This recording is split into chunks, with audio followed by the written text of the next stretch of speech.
জাতিসংঘের ৭৯তম সাধারণ অধিবেশনে ভারতকে কড়া হুঁশিয়ারি দিলেন পাকিস্তানের প্রধানমন্ত্রী শাহবাজ শরীফ। সেই সাথে পাল্টা জবাবও দিল নয়াদিল্লি। কিন্তু হঠাৎ কেন ভারতকে শাহবাজ শরীফের হুঁশিয়ারি, আর কি জবাবই বা দিল দিল্লি?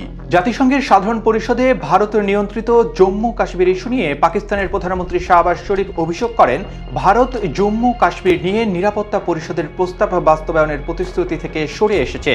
কাশ্মীরে তারা অত্যাচার চালাচ্ছে। তিনি হুঁশিয়ারি দিয়ে বলেন, ভারতের যে কোনো আগ্রাসনের উপযুক্ত জবাব দিতে প্রস্তুত পাকিস্তান।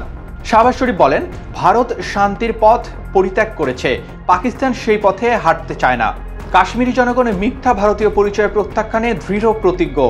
ভারতও তাদের উপর প্রতি মুহূর্তে অত্যাচার চালাচ্ছে, সেনার সংখ্যা বাড়িয়ে চলেছে, আজাদ কাশ্মীরের সীমানা লঙ্ঘন করে প্রায়ই।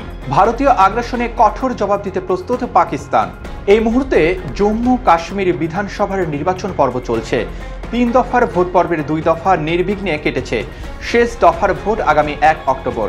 উত্তরপ্রদেশের মুখ্যমন্ত্রী ও বিজেপির কট্টরপন্থী নেতা যোগী আদিত্যনাথ বলেছেন, ভোট মিটলে পাকিস্তান অধিকৃত কাশ্মীরের ভারত ভুক্তির দিকে নজর দেওয়া হবে। পাকিস্তানের প্রধানমন্ত্রী তার ভাষণে কাশ্মীরে গণভোটের আয়োজন ও ৩৭০ অনুচ্ছেদ ফিরিয়ে আনার দাবি জানান। কাশ্মীরের সঙ্গে ফিলিস্তিনেরও তুলনা টানেন তিনি। শাহবাজ বলেন, ভারতে ইসলামোফোবিয়ার উদ্বেগজনক ছবি ধরা পড়ছে। এদিকে সেই সব অভিযোগের জবাবও দিয়েছে ভারত। শুক্রবার জবাব দেওয়ার অধিকার অনুযায়ী সরব হন জাতিসংঘে ভারতের স্থায়ী মিশনের প্রথম সচিব ভাবিকা মঙ্গলানন্দন। দিল্লির মুখপাত্র বলেন, আন্তঃসীমান্ত সন্ত্রাসীদের অব্যাহত সমর্থন দিয়ে পাকিস্তান অনিবার্যভাবে নিজেদের করুণ পরিণতি ডেকে আনছে। গোটা দুনিয়া জানে প্রতিবেশীর বিরুদ্ধে সন্ত্রাসবাদকে হাতিয়ার করে আসছে পাকিস্তান। তাদের আমদানি করা সন্ত্রাসবাদের সঙ্গে আপোষ করার কোনো প্রশ্ন ওঠে না, বরং তাদের বোঝা উচিত সন্ত্রাসবাদ চালানোর ফল তাদেরই ভুগতে হবে। ভাবিকা আরও বলেন, জম্মু কাশ্মীর ভারতের অবিচ্ছেদ্য অঙ্গ ছিল, আছে ও থাকবেও। যে দেশের গণতন্ত্র রিগিং সর্বস্ত্র, তাদের গণতন্ত্র নিয়ে কথা বলা সাজে না। পাকিস্তানের উদ্দেশ্যে তিনি বলেন, ওরা আমাদের দেশের সংসদে হামলা চালিয়েছে, অর্থনৈতিক রাজধানী মুম্বাইয়ে হামলা চালিয়েছে, তীর্থযাত্রীদের রেহাই দেয়নি, তালিকায় দীর্ঘ।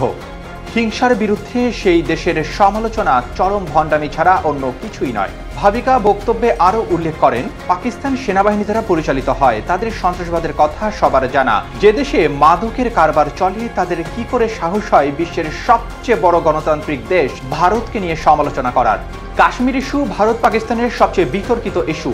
এবার পাকিস্তানের কঠোর হুঁশিয়ারি এবং ভারতের পাল্টা জবাবের পর ইস্যুটি আরও জটিল পর্যায়ে যাবে কিনা সেটি সময় বলে দেবে।